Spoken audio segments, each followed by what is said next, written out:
Guys, welcome back to the Art of Whiskey, and I'm sitting down with Luck, aka Chance, man. We got Elk Wood. Is reserve? Reserve. See, I didn't know if the E and the R were together since it's a long E. I'm like, error, you know? La Reserve. I wouldn't have known, but you purchased this today. Yeah, at KBF. At Kentucky, but at the Kentucky Bourbon, are they selling this? Is this a store drop that's only there? What? It's a festival exclusive. You got to be at the festival to buy it. How much was this, man? It was $249. $249, and you see that right there, people? That says 17 year. What it doesn't say on here is Buff Turkey, but this is a source whiskey that they saved an extra year to drop it specifically here. To make it 17. To make it 17 year, and if you had Buff Turkey, as you learned in some of my shorts, you know that this is special. And even more importantly, how good it tastes, how soft it is, how fruity it is. This is 109. 109 is kind of disrespectful to me because I'm a blendery fanatic and I'm used to 110 and up, I gotta be honest. So if it's like 105, 103, 106, I feel like I'm just drinking water.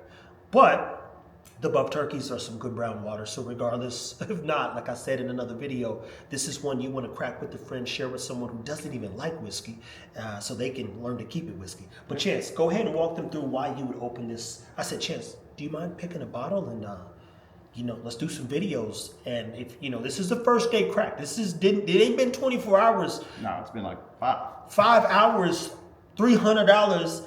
And I'm like, which one can we crack and do some work on? And he's like, hey, we can open up this one. I'm like, damn. If you say so. I hate to be the bearer, but if you will. Hey. Walk them through who you crack great bottles with and why. All right, so fresh cracks are one of the most important parts of a bottle to me. Like, when you do a fresh crack, you want to do that with somebody that you want to actually share this with. Yep. And that's a friend, that's somebody you want to educate, that's somebody that is going to enjoy what you enjoy. And I know you changed your opinion a lot about Buff Turkeys once they came to town.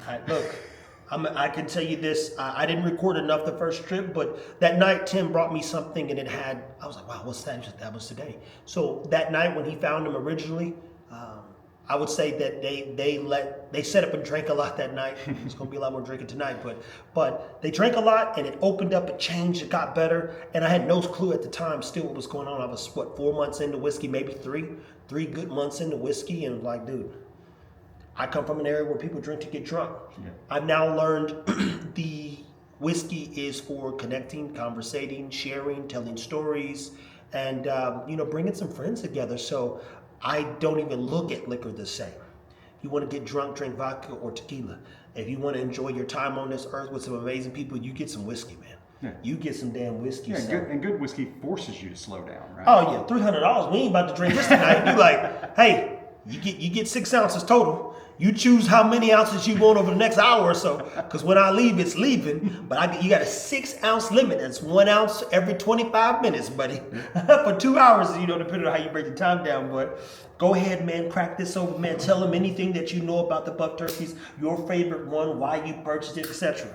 Well, I'm a big fan of all the blendery Buff Turkeys. I probably bought 12 of them. My favorite of the bunch might be the Founders. Honestly. Yeah, I mean, it's got so much orange and citrus on it, and I'm a big citrus head. So. Are you? Oh, yeah. What brands carry that citrus note? So Four Roses will carry citrus. Oh, okay, I see that. Not so much citrus, but heavily fruit is Wild Turkey. Wild Turkey has a very, very high cherry, like almost a medicinal cherry. That's what he's telling me. Don't drink that Robitussin, man. Do you mind? No, go right ahead. Look, people always ask permission. Don't be just grabbing nobody's bottle. That's why we open shit. He opened it so we could share. We'll give him your little feedback here. Again, that's enough. That little dab will do you. You got to overdo it when you drink the whiskey. Neck pours aren't always the best pours, but when it's Buff Turkey, it still tastes good. So this pour needs 1 minute, as Richard's told us in other videos, for every year, so that it can open up. So every now and then, I'll use 2 cups, depending on the videos, put one to the side, let that thing mature over 17 minutes. Chance, what are you doing? I'm aerating. That's what that is? That's exactly what you're doing for 1 So minute. no frother. Yeah. You just Yeah, the 1 minute you're waiting is making it open up, right? I'm doing the same thing when I'm speeding it up. So he's basically rolling a little dough. You know how you roll dough to make sure it rises? He said, let's get that whiskey to rise to the top. Put a little air in here and let it open up. And does that rid the ethanol as well? Yeah, it takes it out of the top, so you don't get that strange, that hard hit right when you first take it. You roll it around a little bit, you can get those flavors on the outside of the glass and experience more of the whiskey. Now, that's the part that I've enjoyed about whiskey the most too, people, is we've had whiskeys that they've created that have a little creme brulee effect. They've got hey, if you followed me on the Whiskey Blenders page, I found orange juice now. I snipped a little OJ. I said, boy, this, and he go, oh, wow, that does taste like orange juice. We found something that was in transition and called it graham cracker. I named the bottle Amber Rose. This one right here, I wouldn't know, like, what do you think? You got to be cooked by now, dude. You've been talking. He's been drinking all day, so. It's been a day. We've been crawling in rick houses and slashing barrels open, and it's been a day for sure. After KBF, even. Hey, stood in line for 3 hours and then went and did the barrel thing for a couple hours. But this one's starting to open up. I'm getting a little bit of fruit on it. Oh, it's so sweet, not in a bad way, people. I used to think that whiskey was all disgusting and bitter, and you got to drink it fast. I used to could like just shoot this, like, oh, let's get this over with. Now you put enough and let it sit on the front part of your tongue, you go, wow, that's got some crazy flavor. Yep. It's got good mid palate too. Sweet, buttery, creamy, Oh. and I can almost taste that extra age in the finish. Just that little bit of tannic drying. And to me, like people think drying's a bad thing. Like when you say it, I don't. Like drying makes it easier for me to pick out notes individually. I see what you're saying.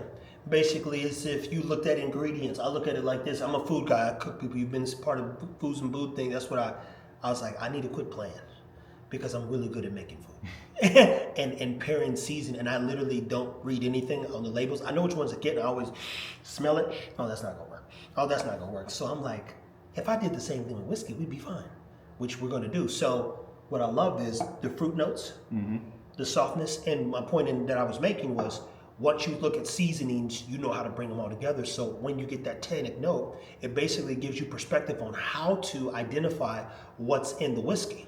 So that tea component, mint tea, raspberry tea, lemon tea, citrus tea, you go, wow, that's what that is? Could be. It just came out of a wooden barrel. And nobody want to eat no wood. But wood sugars are the key there. Damn, man. So what are your thoughts? Good buy or bad buy? Should others, if they can get it? I think you should. Buff turkeys are those things that are just this flash in the pan, once in a lifetime kind of thing. And the fact that they kept one of these for another year just to put a year age on it made it even more special. So, and this is bottle number 12. Bottle number 12? Yeah, and they bottled this last week. A week ago, man. Well, guys, you're here at the Art of Whiskey, and I've said it, but I don't think I'll take you down the Art of Whiskey. In our shorts, as I'll compile some whiskey compilations. Guys, this is Whiskey TV at its finest, to be clear. And I'm going to crack the code, to say the least. But it all starts with great people, great whiskey, and of course, learn as much as you can. If you love history, I'll get into some history. I love reading. I know Chance knows a lot about the distilleries and the parts that he's passionate about. He will bring you information on that. If you like good whiskey, always stay tuned, because these guys sniff out some amazing stuff. And I'll probably get more into digging in them barrels, and even myself working on some blends.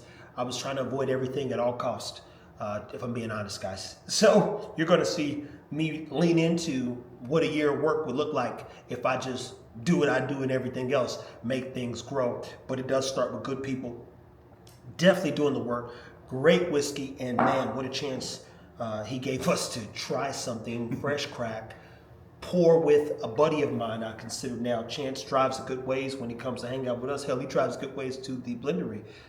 It's worth it. And it is, man. So I have to be thankful and grateful for everyone who's shown up and just continue to inspire me to keep doing these little things. And it doesn't seem like a lot's happening, but I promise you, it's always something going on when there's whiskey involved. Guys, stay tuned. Keep it whiskey. Bluegrass Distillers. We were there earlier today. They've got a 17-year-old buff turkey that they dropped. The flavor's phenomenal. He said it's worth the purchase. I'm glad I just got to try it, man. Until next time.